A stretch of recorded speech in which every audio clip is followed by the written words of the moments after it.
ces histoires de vaches, là, l'abattage, j'imagine que ça te révolte comme nous tous.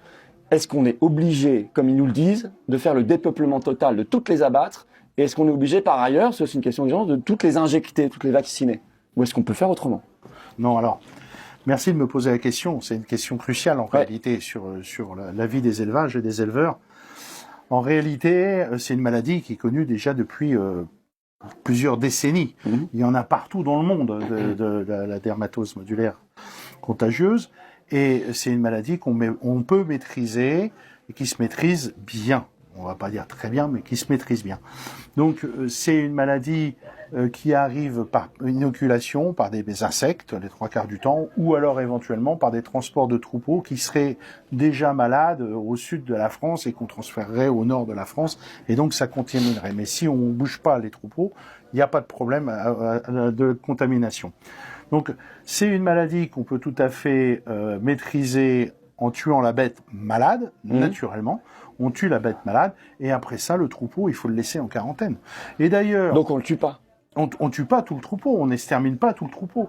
Et d'ailleurs, c'est là où il y a une différence avec ce que Madame Genevard veut absolument. La ministre de l'Agriculture. La ministre de l'Agriculture, qui a dit comme ça encore hier à notre président de la coordination rurale, il est hors de question, une vache malade, on tue tout le troupeau. Et s'il faut, on exterminera la moitié de la France, des troupeaux de la consigne France. Consigne européenne. C'est les consignes européennes, c'est officiel. Alors, les consignes européennes, on les a reçues. Ouais. On les a reçues, et c'est quand même un petit peu plus... ils font pareil en Italie. Tendancieux, si tu veux. Voilà, ouais. Suivant les pays, il y a des interprétations différentes. Mais comme en France, on veut laver plus blanc que le blanc, on veut montrer l'exemple, et bien forcément, on arrive à des aberrations comme ça, totales. Est-ce qu'on est obligé de toutes les vacciner aussi? Parce que ça, c'est pas forcément... on a l'impression que ça fonctionne pas très bien. Le problème du vaccin, c'est exactement le même problème que le Covid. Le vaccin du Covid. On nous a raconté qu'au début, il fallait des masques pour le Covid, après ça, il fallait se vacciner, mais enfin, il fallait pas se vacciner tout à fait. Il faut savoir qu'il y a 17 millions environ de bovins sur la France. À l'heure actuelle, il n'y a que 8 millions de vaccins. Les vaccins sont plus fabriqués en France, ils sont fabriqués à l'extérieur, donc on n'a pas assez de vaccins. Donc l'État dit, oui, on vaccine juste les autres, on vaccine pas tout le troupeau. Mais on peut très bien se passer de la vaccination, il n'y a pas de problème. Si on laisse les vaches en quarantaine et tout, il n'y a pas de souci. Alors, si on veut, on peut vacciner un petit peu les troupeaux qui sont aux alentours relativement proches pour pas qu'il y ait justement en été des insectes qui aillent piquer les autres bétails. Mais on peut très bien se passer de la vaccination. D'autant plus que il a été il a été dit que les vaccins, si vous contrôlez les vaches au bout d'une dizaine ou une quinzaine de jours sur la dermatose et qu'ils ont été déjà vaccinés, eh bien, il peut y avoir des résidus de maladies dans le sang, et donc à ce moment-là, on dit, elle a la dermatose. Non, elle n'a pas forcément la dermatose, elle vient d'être vaccinée. C'est exactement le même problème qu'on a eu avec le Covid. Bien, quand tu as été vacciné pour le Covid, il y a des gens qui ont très bien réagi, que ça leur a rien fait du tout, et il y en a d'autres qui ont chopé le Covid après. Voire pire. Voire pire, exactement pire.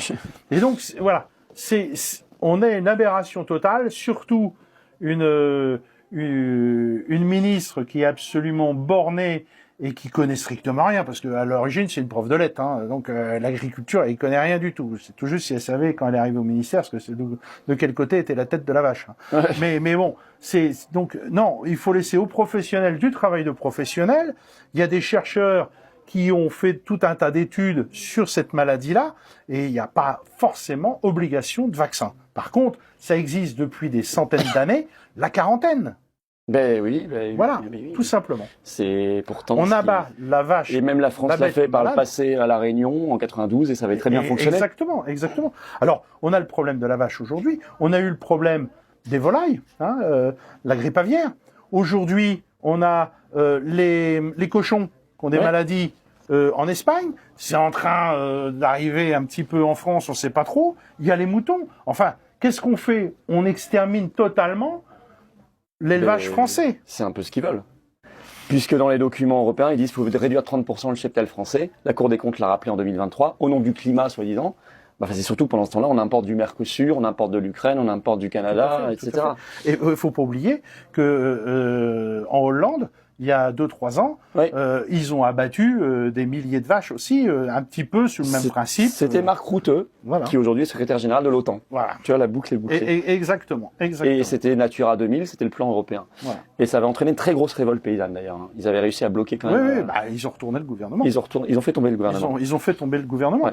Donc faut espérer, on espère justement que nous, paysans, avec notre mobilisation, en réunissant les gens du peuple aussi français, on arriverait à faire retourner ce gouvernement. On va voir cette semaine les députés, comment ça va réagir. On va voir au niveau européen comment ça va réagir. Alors, mais il faut faire quelque chose à ce sujet.